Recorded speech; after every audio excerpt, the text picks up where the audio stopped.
En la última semana el tema central fue el acuerdo con los bonistas.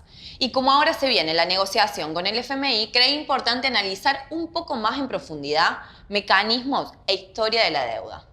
Según los economistas del establishment, la deuda no se paga, se rolea. Y lamentablemente es lo único real que dicen. Eso significa que se renegocia para seguir pagando, porque la deuda es un negocio continuo y la clave es que dure, no que se cancele. De hecho, si se pagara su totalidad, lo cual es obviamente imposible, o si se dejara de pagar, se termina el negocio, que consiste en atar, someter, para saquear y también, claro, para tener injerencia en la economía y la política de los países. La deuda no se paga, se rolea. Pagamos y debemos, de corrido, desde la década del 50, la libertadora o fusiladora como la llamó Rodolfo Walsh. Desde ahí en adelante, siempre. Pero hubo puntos de quiebre, de inflexión en esta historia. El mecanismo de la deuda como usura, expropiación y saqueo planificado estructural arrancó con la dictadura genocida. Porque es esa dictadura militar con apoyo empresarial de la burocracia sindical y los partidos tradicionales la que, como surge de la causa Olmos, cometió casi 400 delitos contables. Y esto siempre hablando desde la legalidad del sistema. La dictadura estatizó deuda privada de sucursales de bancos internacionales con sus casas matrices o multinacionales como Ford y grupos locales como SOCMA, es decir, Macri. Los garantes del orden utilizaron, por ejemplo, a YPF, una empresa estatal modelo como recurso fraudulento para tomar deuda. Inventaban pérdidas que la empresa estatal no tenía para justificar préstamos y el FMI salvaba las formas. Fraguaban balances contables de YPF justamente para eso. Increíble. Al final de la dictadura, el saldo fue que se pasó de 8.000 millones de dólares a casi 30.000 millones en menos de 6 años. Los gobiernos de la democracia, es decir, de esta democracia de ricos, y hasta podríamos llamarla del FMI, profundizaron el fraude, encubrieron con impunidad el saqueo y legalizaron el sometimiento. Alfonsín, que algunos presentan como el gran demócrata, fue el primer socio directo de esta estafa.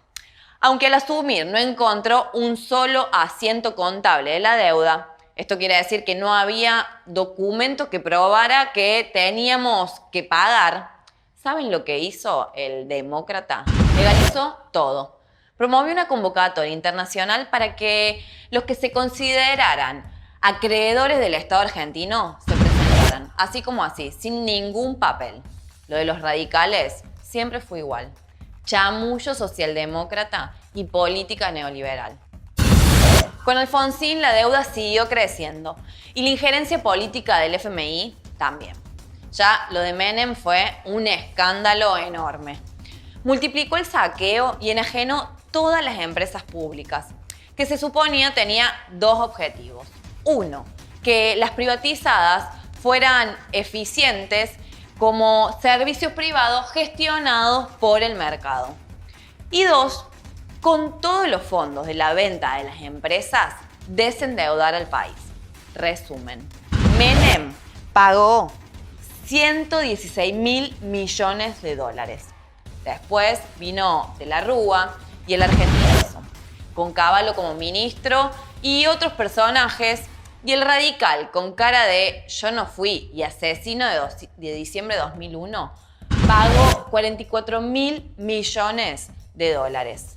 Duhalde, el estadista, aunque estuvo meses, eso le fue suficiente para desembolsar al capital financiero 18.000 millones más. Y a partir de acá, dos historias para sacar cuentas y conclusiones políticas. Primero, el kirchnerismo, con toda su retórica soberana y anticorporaciones, pagó al contado ni más ni menos que 200.000 millones de dólares. Repito, 200.000 millones. Sí, 12 ceros en total. Los años de viento de cola de la economía se usaron para pagar una estafa, no para el desarrollo independiente del país a partir de un default soberano y, en todo caso, retomar el fallo Ballestero en la causa Olmos. Nada de eso, sino pagar y pagar. Después, la historia más reciente es conocida. El macrismo, que tomó deuda por casi 180.000 millones, con intereses de usura orientados a la bicicleta financiera, y pagó en total durante sus 4 añitos 104.000 millones. Esa deuda es la que Alberto Fernández en campaña decía que era un fraude. Pero veamos, con calculadora en mano, desde la dictadura en adelante se pagó en total 546.300 millones de dólares. Sin embargo, hoy oficialmente debemos 340.000 millones de dólares. Es decir, aunque pagamos casi 2 veces la deuda, todavía seguimos debiendo. Claro, lo que pasó es este asunto del roleo. Para empezar, la metodología de la deuda se rige por una lógica de la usura. Existe usura cuando el acreedor impone al deudor condiciones tales que éste nunca puede dejar de ser deudor. En consecuencia, la deuda se vuelve perpetua y los intereses inhiben la posibilidad de pagar el capital de esa deuda. Asimismo, la magnitud del endeudamiento obliga a contraer deuda para el pago de los intereses. Por eso hablamos de lógica de la usura. Porque nuestro país, como la gran mayoría de los estados deudores del mundo, no pueden cancelar su deuda y están forzados a refinanciar permanentemente sus vencimientos de capital, pagando nuevos y más elevados intereses. Argentina es un país condenado a transferir sus recursos a los acreedores, lo cual significa una expropiación. Esta sí, no como Vicentín, que no se toca. Esta es una expropiación del esfuerzo de las mayorías que trabajan. Ahora, si su origen es fraudulento, si está probada su estafa, ¿por qué tenemos que pagar? O mejor dicho, ¿qué pasa si no pagamos? O mejor todavía, ¿se puede dejar de pagar? Los que difunden la política tradicional frente al no pago plantean escenarios catastróficos. Dicen que defaultear deuda implica el cierre de empresas, quiebra, despidos, una subida del dólar con hiperinflación.